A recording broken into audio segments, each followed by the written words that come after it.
ನಮಸ್ಕಾರ ಸ್ನೇಹಿತರೆ, ಸಂಗೀತವೆಂದರೆ ಕೇವಲ ಶಬ್ದವಲ್ಲ, ಅದೊಂದು ಶಕ್ತಿ. ಕೆಲವೊಮ್ಮೆ ನಾವು ಸಂಗೀತ ಕೇಳಿದಾಗ ಅತೀವ ಆನಂದ ಪಡುತ್ತೇವೆ, ಮತ್ತೆ ಕೆಲವೊಮ್ಮೆ ತಿಳಿಯದ ಭಯ ಅಥವಾ ಆತಂಕ ಕಾಡುತ್ತದೆ. ಸಂಗೀತದ ಮೂಲಕ ದುಷ್ಟಶಕ್ತಿಗಳನ್ನು ಓಡಿಸಲು ಸಾಧ್ಯವೇ, ಅಥವಾ ಕೆಲವು ಸಂಗೀತವೇ ದುಷ್ಟಶಕ್ತಿಗಳನ್ನು ಆಹ್ವಾನಿಸುತ್ತದೆಯೇ? ಇಂದು ನಾವು ಸಂಗೀತದ ಈ ನಿಗೂಢ ಶಕ್ತಿ ಮತ್ತು ಸ್ವರ್ಗದಿಂದ ಬಿದ್ದ ದೇವತೆಗಳ ರಹಸ್ಯವನ್ನು ತಿಳಿಯೋಣ. ಸಂಗೀತದ ಶಕ್ತಿ ಮತ್ತು ಆಧ್ಯಾತ್ಮಿಕ ಪ್ರಭಾವ. ಸಂಗೀತದ ಆತ್ಮದ ಭಾಷೆ.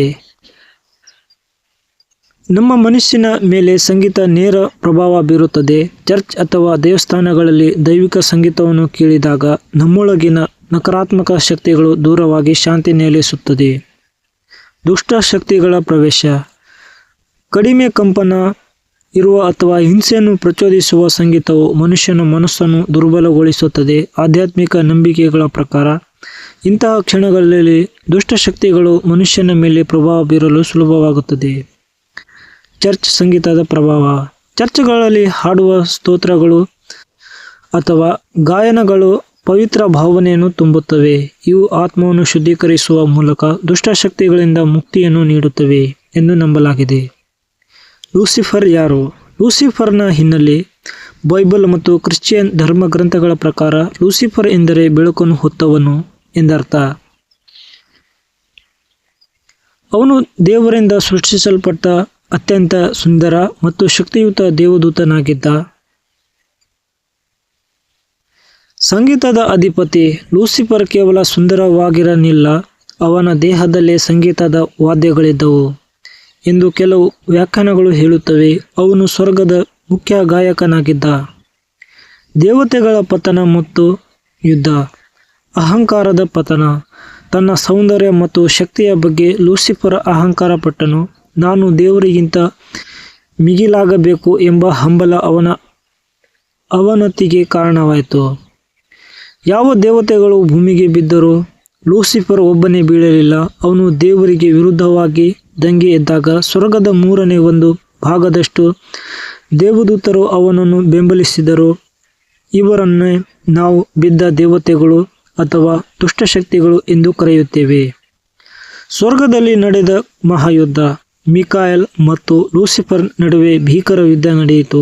ಅಂತಿಮವಾಗಿ ಲೂಸಿಫರ್ ಮತ್ತು ಅವನ ಅನುಯಾಯಿಗಳನ್ನು ಸ್ವರ್ಗದಿಂದ ಭೂಮಿಗೆ ತಳ್ಳಲಾಯಿತು. ಲೂಸಿಫರ್ ಪತನದ ನಂತರ ಸ್ವರ್ಗದಲ್ಲಾದ ಬದಲಾವಣೆಗಳು. ಸಂಗೀತದ ನಾಯಕತ್ವ. ಲೂಸಿಫರ್ ಸ್ವರ್ಗದ ಆರಾಧನೆಯ ನಾಯಕನಾಗಿದ್ದನು. ಅವನ ನಿರ್ಗಮನದ ನಂತರ ದೇವದೂತರ ಗುಂಪುಗಳು ನೇರವಾಗಿ ದೇವರನ್ನು ಸ್ತುತಿಸಲು ಪ್ರಾರಂಭಿಸಿದವು.